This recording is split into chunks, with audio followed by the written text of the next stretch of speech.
The start of the year is when banks use their biggest carrot, but also sometimes their biggest stick. It's bonus season, so many bankers are eagerly expecting big payouts, but at Citi, some of its most senior bankers will be jettisoned before those payouts actually come. The bank is cutting staff and has had a very aggressive start to 2026. When you look at its 2025 results, you start to understand why. This is the coffee run.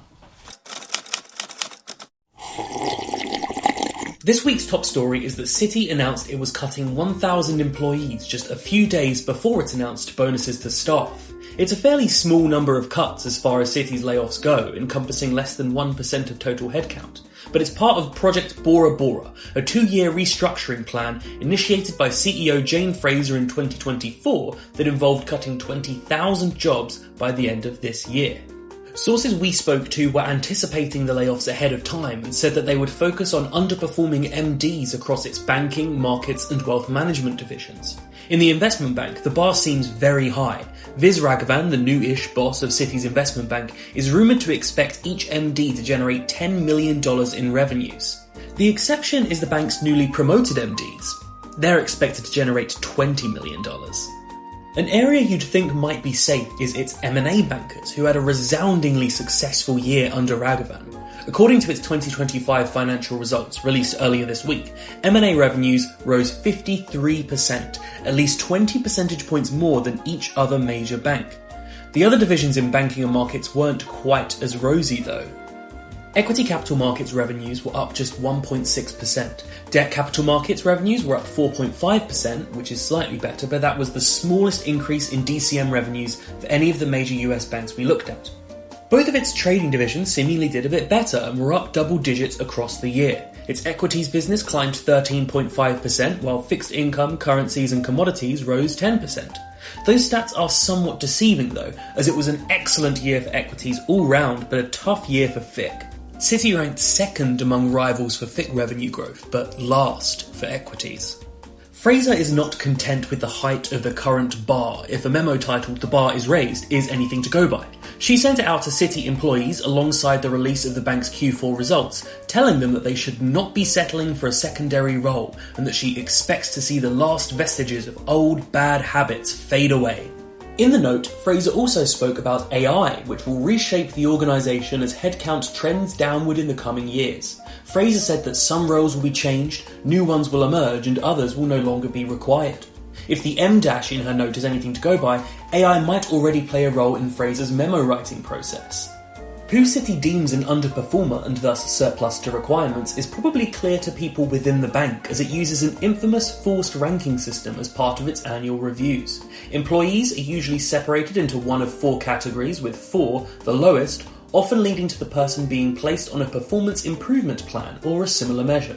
One employee, speaking anonymously, told us they'd never ranked so lowly in the system before and suspected that the bank was trying to force them out. If Citi cuts some front office MDs before paying out bonuses, it will save a significant amount of money if London is anything to go by. In 2024, Citi had 462 material risk takers, or MRTs, in the front office of its European investment bank. MRT, for reference, is a descriptor usually reserved for the highest paid employees with the biggest impact on the firm. Through the bank's pay transparency disclosures mandated by the European Union, we know those MRTs were paid an average of $679,000 in variable compensation, i.e. bonuses.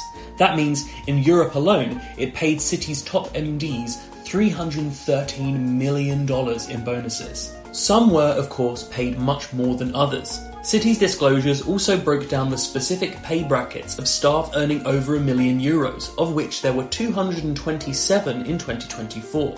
68 earned total compensation of more than €2 million, 30 earned more than 3, and 3 elite MRTs earned a whopping €10 million or more. The bulk of its highest paid staff are presumably in London. As of 2024, Citi had 9 employees earning above €5 million in the UK, but 0 doing so in Europe. Average pay for UK MRTs was also $160,000 higher on average than MRTs in Europe. 2024 is of course a long time ago, and much has changed for both Citi and the banking world at large since. In London, for example, the EU bonus cap has been removed. Banks previously could only pay bonuses of up to 2 times salary. but now they can pay whatever they want. Before the bonus cap, MDs tended to earn much lower salaries and much higher bonuses. The issue at Citi in this case is their long-serving incumbent MDs are on high salaries secured by their contract. By contrast, it has been hiring various new MDs in, often from Viz Raghavan's old employer JP Morgan, who are presumably on lower salaries but expected to receive much higher bonuses. Promises of those high bonuses presumably helped to tempt them to come to Citi in the first place. Citi was expected to have communicated its bonuses yesterday. It's not clear exactly how they went just yet, but another US bank, Morgan Stanley, revealed its bonuses last week. Therefore, we can look at the highs and lows experienced by bankers on bonus day each year. Bloomberg revealed this week how big those bonuses were by region. Bonuses for bankers in Asia were up 20% after a bumper year for Morgan Stanley in the region. In its institutional securities group, more than a quarter of global revenues came from the region, even more than Europe. London bankers received bonus increases of 10 to 15%, while bonuses for European dealmakers were also up by as much as 15%.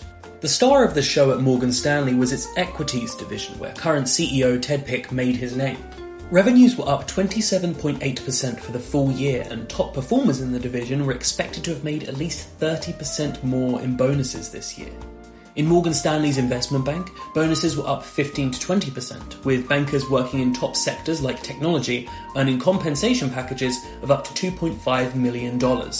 We've heard that at Morgan Stanley there were laughs from some and tears from others at their bonuses, particularly in the bank's markets division. Others have said that their bonuses were favourable and that there wasn't a bloodbath over bonuses at the bank this year. Whether the same can be said at Citi remains to be seen. Thank you for watching The Coffee Run. If you want to receive daily news updates on stories like these, click the link below to subscribe to Morning Coffee, our newsletter that breaks down the biggest stories in banking and financial services from Monday to Friday every week. On Fridays, we pick our favourite story of the week and dive into it in more detail on The Coffee Run.